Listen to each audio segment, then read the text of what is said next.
We have seen those photos, right? I think of the photos you see on Instagram or in design magazines of those picture-perfect homes. And I think you look at those pictures and you assume much of what you're seeing is out of reach. It's unaffordable, beyond our decorating budget. But today we're filling you in on a few designer tricks that will help you make more of your space without costing a fortune.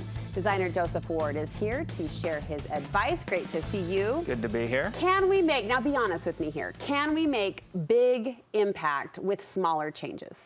Yeah, you can. Yeah? Yeah, you totally can. Okay, Yes. so it doesn't have to be a big dollar ticket thing.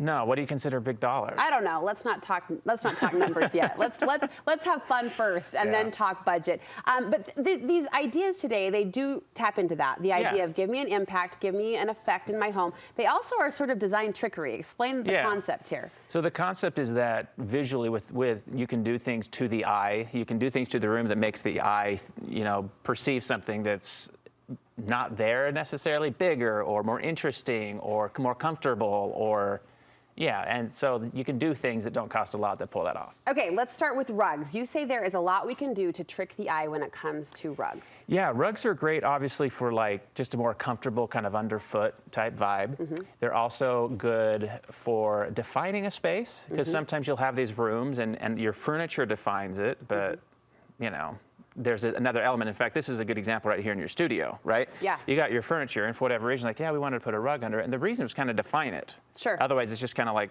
floating out there. And also for like acoustics. A lot of us have hardwood floors in our homes, and a lot of it. And so these rugs play a great role in absorbing sound. I feel like we've settled the debate for the most part, but I do have some friends whose husbands have kicked up a fuss over the idea of rug on carpet. Yeah. Do you always put a rug on carpet? No, but what are these husbands saying? Well, they're saying, why would I spend money on a rug when there's already technically a rug underfoot in the carpet? Yeah, and some people have a similar mentality to the wood floors. It's like, why am I putting down a wood floor if I'm covering it up with a rug? Oh, that's true. You know what I mean? As far as the guys and they're running their numbers in their heads, See, that's why I didn't want to talk budget first. But yeah, no, I do put it on carpet because the reason it helps define a space that otherwise isn't defined, because the carpet is kind of like this broad swath. Yeah. Unless your room is like, you're taking your furniture to all four walls or something. Right. Which typically you shouldn't. It just helps define the space and anchor it otherwise. You specifically like to use a round rug in a square room. How come? Yeah, because, so like with a rectangle, which typically rooms are, it has some movement to it. You're like, I'm moving through it, I can see to the sides. A square room is very stagnant. You like just walk in there. So if you put like a square rug, there's no movement, there's no flow, And so that's why I do like putting a round rug, so it does have some flow, some visual flow, and not just like plopped there. This surprised me. You like checkered rugs. Well, I like them because I only bring it up because a lot of people do like checkered floors, for example. You go back to kind of what you're seeing online, right? There are a lot of checkered floors and entryways. Pretty polished marble. Yeah. And so what I've seen recently that is trendy, admittedly, but that's okay, it's a rug, is rugs that are checkered. And so you could either small scale or large scale. So if I love that look, but I'm not going to rip out my floor, I'm going to put that in my entryway, checkered look. And sometimes they're browns and tans and more neutrals. They're not like black and white or anything. Yeah. But they still have the same effect. It's visually interesting. It's funny how that pattern does feel very high end. We just built a home. I did a checkered, pretty marble floor in my laundry room, and it's my favorite floor in the entire house. But you can get that effect with a rug. That's right. So let's say you didn't do that in your laundry room. Yeah. Just like all monochromatic or something. Say, I'm going to go buy a rug and put a rug in my laundry room. It's checkered. Sure, and pull in that effect. Yeah. All right, mirrors. How can we trick the eye with mirrors? Well, obviously, mirrors really help a space feel bigger because you're basically doubling it, right? And so oftentimes when we get into entryways, whether your entryway is, if it's pretty defined or small, if you're walking into your room and you've got like a wall like right here, at your entry, or even if it's a couple feet away, to put a mirror in there makes that room just feel twice as big and not as confined. Because again, foyers are typically smaller, right? They're not these big rooms.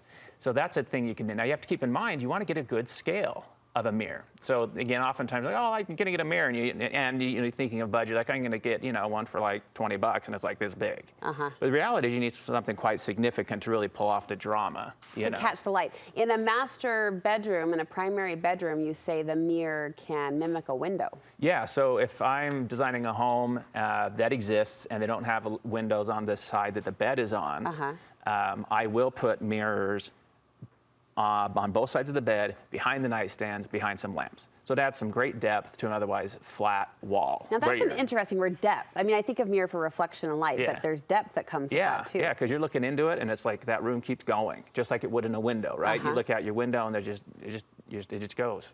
Okay, here's our next trick. A lot of people have gone away from drapery, but you say that can add a lot, more than just an aesthetic that looks nice. Yeah, I love them. I put them in often, and mainly the reason is to soften things. Because, again, in living rooms and stuff like that, it's typically pretty soft. You got materials like this that are soft, and rugs and whatnot. But even then, there's nothing on the walls that are soft. Get into kitchens, similar. Obviously, you don't want to put necessarily drapes in the kitchen, but you want to do Roman shades or something that's softer. A textile. Yeah, get into bathrooms, same thing. It's like tile, right? Everything is hard. Drapes in a bathroom? Yeah. Like around by a tub or something, you know what I mean? That's a nice mood. Now, don't get me wrong. If you got a bunch of kids splashing around, I wouldn't. But if you have the type of home where it's like, yeah, I can put something in here like drapes to soften it. And again, the same thing in bedrooms. Like behind a bed, we talked about, like have your bits of focal point. What am I going to do back there? Is it art? Is it a mirror? Is it a collage? Yeah. I think one of the options is just to hang some drapes, and just the texture and the folding of that is really cool looking. That's really nice. And it's really high end and. Yeah, it looks luxe. That's very nice. Finally, let's talk tables. Many of us have a rectangle dining room pattern. You like switching it up with a round or an oval.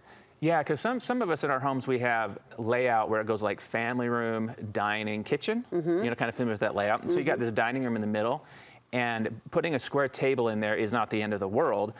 However, if you were to put something with round corners, so a round table, or I call it a pill-shaped table, that allows the flow, so you can kind of bounce around things a little bit better, as opposed to like running into these sharp corners. That makes sense. And again, so that's like a physical thing, but it's your eye running into sharp corners. It's how do I maneuver a space, if that makes sense. I like that your eye is taking on the edges. Yeah, and so in those layouts, some softer corners is great, or again a round table if the layout is more square. So if your kitchen, dining, family room are kind of laid out, and that dining room's a little more square, then do a round one. Don't do like a square table or something, and then or if your table's in a corner, like a corner nook, sometimes like it's just kind of in the corner. Those are typically squarish. A round table would be great too. Again, the flow. Just the eye moving around. It's really nice. I love these tricks, and I love that you've given us approachable, affordable ways to kind of soften it up, add the depth, add the interest. You're good at what you do, sir. Thank you very much. How can we see more of your designs? Instagram at Homeward Design, and online homewarddesign.com. Clients can connect with you there too. Yeah, totally. Good. All right, thanks, Joseph. You're welcome. We appreciate it.